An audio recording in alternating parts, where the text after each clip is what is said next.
कि कैसे ऑपरेशन सिंदूर में जो फजीहत हुई है पूरी दुनिया में मजाक बना और हम सब जानते हैं कि कितना डैमेज हुआ है।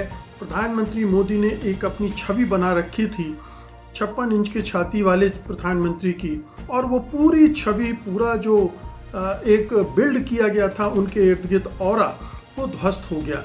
ऑपरेशन सिंदूर को लेकर पिछले साल भर से डैमेज कंट्रोल का काम प्रधानमंत्री कर रहे हैं, उनकी सरकार कर रही है। तीनों सेना के प्रमुखों को बैठाकर एक संयुक्त प्रेस कॉन्फ्रेंस करवा दी और उसमें एक तरह से सफाई दी गई।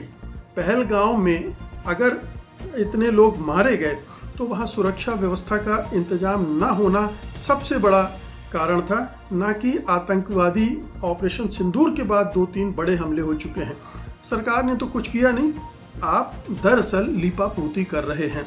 स्कूलों में ये बताया जा रहा है कि ऑपरेशन सिंदूर कितना महान था। ये नहीं बताया जा रहा है कि हमारे कितने राफेल विमान ध्वस्त हो गए। जो चाइनीज़ J-10C और PL-15 का असेसमेंट होना चाहिए जिनकी वजह से हमारे राफेल गिरे, उसमें हमसे चूक क्यों हुई। फिर राफेल कैसे पाकिस्तान के सामने कमज़ोर पड़ गया, तो आप तो अकेले पड़ गए, आपके साथ कोई नहीं आया। लेकिन हकीकत ये है अब पाकिस्तान से लड़ना मूर्खता होगी और पाकिस्तान से लड़के आप जीत भी नहीं सकते। अब पाकिस्तान के पास J-35 स्टेल्थ फाइटर जेट्स आ रहे हैं जो कि 5th जनरेशन के हैं, जिनका मुकाबला आप नहीं कर सकते। सरकार की विफलताएं, कमजोरियां सबके सामने, पूरी दुनिया के सामने आ गई हैं। दोस्तों, प्रधानमंत्री मोदी और उनकी सरकार ऑपरेशन सिंदूर के झटके से अभी तक उबर नहीं पाई है। वो लगातार एक पब्लिसिटी मोड में चल रही है, प्रोपेगेंडा मोड में चल रही है कि कैसे ऑपरेशन सिंदूर में जो फजीहत हुई है, राजनीतिक फजीहत, जो पॉलिटिकल लीडरशिप थी, वो किस तरह फेल हुई, मैं उसकी बात कर रहा हूं। और पॉलिटिकल लीडरशिप जिस तरह से फेल हुई उसका पूरे देश में मखौल बना, पूरी दुनिया में मजाक बना, और हम सब जानते हैं कि कितना डैमेज हुआ है इस सरकार को, प्रधानमंत्री की छवि को। लगातार उन पर अटैक हुए हैं, न केवल अपोजिशन से बल्कि अमेरिका के राष्ट्रपति डोनाल्ड ट्रंप से भी। और उस सब ने एक जो प्रधानमंत्री मोदी ने एक अपनी छवि बना रखी थी मजबूत प्रधानमंत्री की, 56 इंच की छाती वाले प्रधानमंत्री की, लाल आंखें दिखाने वाले प्रधानमंत्री की, उसकी थोड़ी पोल तो जब गलवान घाटी वाला मामला हुआ था तब खुल गई थी। लेकिन ऑपरेशन सिंदूर को जिस तरह से अचानक उन्हें रोकना पड़ा, बंद करना पड़ा, उससे उनकी और फजीहत हुई और वो पूरी छवि, पूरा जो एक बिल्ड किया गया था उनके इर्द गिर्द ऑरा, वो ध्वस्त हो गया। और देशवासियों को समझ में आ गया कि प्रधानमंत्री मोदी कितने मजबूत हैं और कितने कमज़ोर हैं। और ये इस बात का एहसास प्रधानमंत्री को भी है, पूरे संघ परिवार को है। इसीलिए आप देख रहे हैं कि ऑपरेशन सिंदूर को लेकर पिछले साल भर से डैमेज कंट्रोल का काम प्रधानमंत्री कर रहे हैं, उनकी सरकार कर रही है।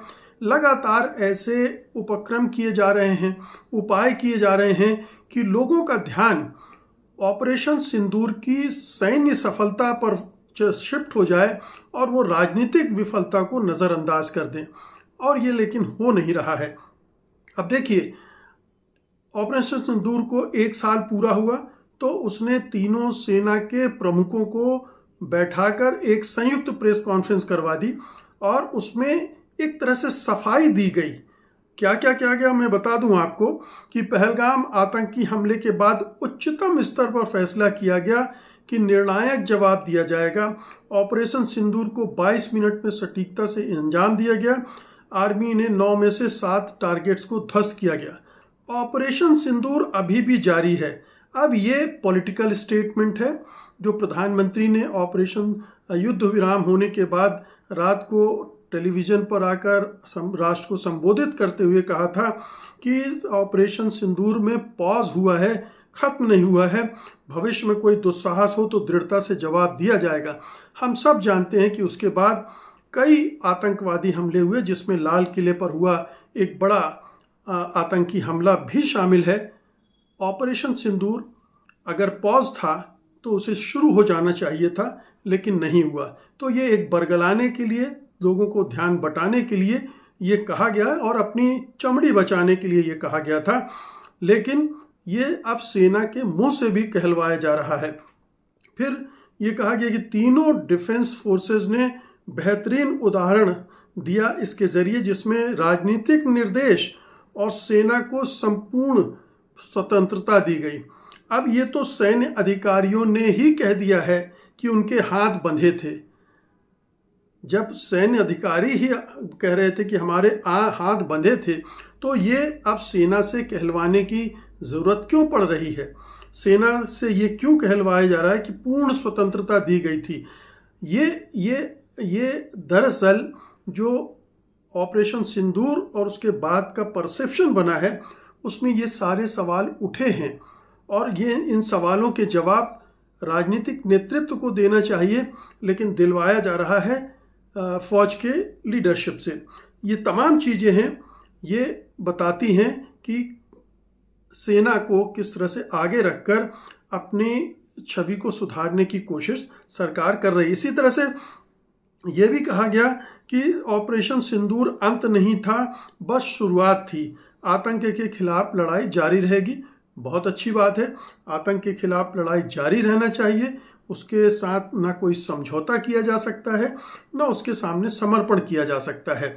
लेकिन आतंकवाद से लड़ाई सरकार को कई मोर्चों पर करनी होती है। पहलगांव में अगर इतने लोग मारे गए तो वहाँ सुरक्षा व्यवस्था का इंतजाम ना होना सबसे बड़ा कारण था, ना कि आतंकवादी आ गए और जो सुरक्षा व्यवस्था नहीं थी उसका फ़ायदा उठाकर आतंकवादी आकर हमला करके निकल भी गए। इसी तरह से इस सरकार के दौरान ही 5-6 बड़े हमले हुए हैं। पठानकोट हुआ, उड़ी हुआ, कितने सारे हमले हुए हैं और इसके बाद ऑपरेशन सिंदूर के बाद 2-3 बड़े हमले हो चुके हैं। सरकार ने तो कुछ किया नहीं। तो ये आतंकवाद से लड़ने के जो दूसरे उपाय हैं, जैसे इंटेलिजेंस के मामले में हमको सुदृढ़ होना चाहिए, तमाम तरह के जो लोगों का विश्वास हासिल करना चाहिए जो जम्मू कश्मीर और सीमांत इलाकों के हैं, उस सब में आप फेल हो रहे हैं और ये बताता है कि आप दरअसल लीपापोती कर रहे हैं।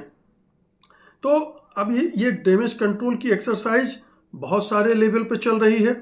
न केवल ये, बल्कि आप देखिए कि स्कूलों में ये बताया जा रहा है कि ऑपरेशन सिंदूर कितना महान था। कक्षा 3 से 8 तक operation Sindoor, a saga of valour, बहादुरी, एम्पैथी और मानवीय पहलुओं पर। क्या आपने कभी बांग्लादेश वार पर कोई अध्याय आपके पाठ्यक्रम में था?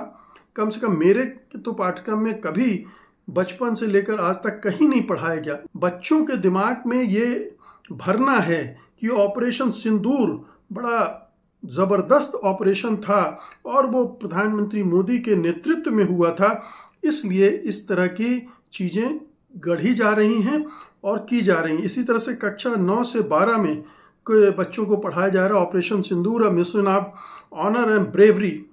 इसका राजनीतिक इस्तेमाल नहीं होना चाहिए जो कि हो रहा है। दरअसल संघ की विचारधारा में सैन्यवाद बहुत ज़रूरी है और वो उसका महिमा मंडन लगातार करता रहता है।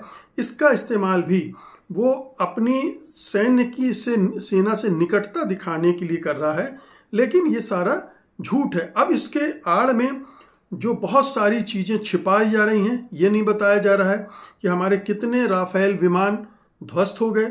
ये नहीं बताया जा रहा है कि हमसे जो चाइनीज़ J-10C और PL-15 का असेसमेंट होना चाहिए, जिनकी वजह से हमारे राफेल गिरे, उसमें हमसे चूक क्यों हुई। ट्रंप ने बार बार क्यों कहा, 60 बार से ज़्यादा कहा कि हमने समझौता किए कराया। ट्रंप के तीसरे देश के दबाव में आपने समझौता क्यों किया, आपने युद्ध विराम क्यों किया, ये बात स्पष्ट नहीं की जा रही है, बस नकारा जा रहा है और अभी तक कोई ऐसी कन्विंसिंग सफाई नहीं आई है जिसके बारे में कहा जाए। फिर राफेल कैसे पाकिस्तान के सामने कमज़ोर पड़ गया, इसके बारे में कोई स्पष्टता नहीं है। और बहुत सारे लोगों का, रक्षा विशेषज्ञों का मानना है कि आपके असेसमेंट में चीन का मामला तो था ही नहीं। आपने सोचा ही नहीं था कि चीन भी पाकिस्तान का सहयोग और समर्थन करेगा और अमेरिका भी साथ देगा। तो आप तो अकेले पड़ गए, आपके साथ कोई नहीं आया, आपकी कूटनीति, आपकी विदेश नीति चली गई, केवल सैन्य स्तर पर एक ये उपलब्धि रही, उसमें भी कई प्रश्न चिन्ह लगे हुए हैं। अब सवाल उठता है कि आप कह रहे हैं ऑपरेशन सिंदूर जारी है और हम फिर जवाब देंगे, लेकिन हकीकत ये है कि रक्षा विशेषज्ञों के मुताबिक अब पाकिस्तान से लड़ना मूर्खता होगी और पाकिस्तान से लड़के आप जीत भी नहीं सकते, क्योंकि उसने चीन के साथ ऐसा गठबंधन कर लिया है और अमेरिका की कृपा भी उस पर है कि आप अगर इस तरह का कोई काम करेंगे तो आपको और भी नुकसान होगा। इन दोनों महाशक्तियों के साथ पाकिस्तान ने इस तरह के संबंध बना लिए हैं जिनका मुकाबला आप नहीं कर सकते।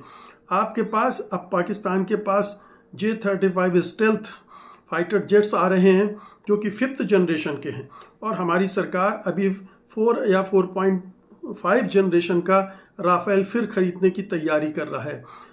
पाकिस्तान को चीन से पूरी इंटेलिजेंस मिलती है, भारत को कहाँ से मिलेगी, कैसे मिलेगी, इसका कोई उपाय नहीं है। तो कहने का मतलब ये है कि भारत सरकार, मोदी सरकार डैमेज कंट्रोल कर रही है, छिपा रही है चीज़ों को, अभी भी स्वीकार नहीं कर रही है और ये चाह रही है कि लोगों के दिमाग से ये निकल जाए कि मोदी सरकार ने एक बहुत बड़ी विफलता हासिल की है ऑपरेशन सिंदूर के मामले में। ऑपरेशन सिंदूर में सेना से जो कहा गया सेना ने किया, लेकिन जो राजनीतिक नेतृत्व को करना चाहिए, जिस तरह की पॉलिटिकल मैच्योरिटी चाहिए थी, पहली बात तो ये कि शायद ये ऑपरेशन सिंदूर ही जल्दबाजी में किया गया जिसकी वजह से ये सारा रिपरकशन हुआ। अगर कोशिश ये की जाती कि थोड़ा समय लेकर कायदे से किया जाता तो इसके अच्छे परिणाम भी मिल सकते थे और बेहतर परिणाम मिल सकते थे, लेकिन ये सब नहीं हुआ और सरकार की विफलताएं, कमजोरियां सबके सामने, पूरी दुनिया के सामने आ गई हैं।